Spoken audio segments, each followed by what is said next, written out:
Genesis 37:50, a story of betrayal, waiting, and divine preparation. He was only 17 when his own brothers turned against him. Joseph had dreams, literal ones, visions of greatness, of sheaves bowing, of stars honoring him. He believed those dreams were from God. But his brothers, they believed he was arrogant. So they ripped the robe off his back, threw him into a pit, and sold him as a slave. He cried out to them, begged them, but they looked away. He ended up in Egypt, in a stranger's home. Still faithful, still honest, until lies wrapped around him like chains. Potiphar's wife desired him. But Joseph ran. He chose integrity over compromise. And for that, he was thrown into prison.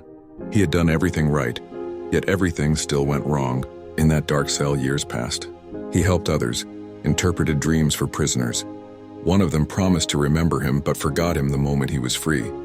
Imagine that silence.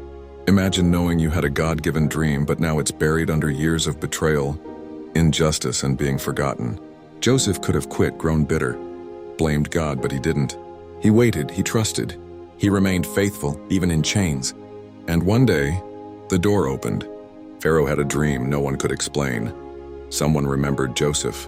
He was brought up from the prison, cleaned, and brought before the king.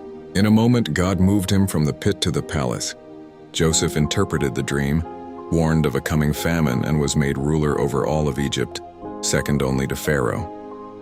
Years later, during the famine, his brothers came begging for food, bowing before him, just like in his dreams. But Joseph didn't seek revenge, he wept, and he said words that changed everything. What you meant for evil, God meant for good, to save many lives. That's the mystery of God's timing. Sometimes the dream isn't dead. It's just buried deep, waiting to grow. Sometimes the prison is the preparation. Sometimes the delay is divine protection. Joseph's story reminds us God never wastes pain. He doesn't forget the faithful. And even in the pit, he's writing a plan far bigger than we can see.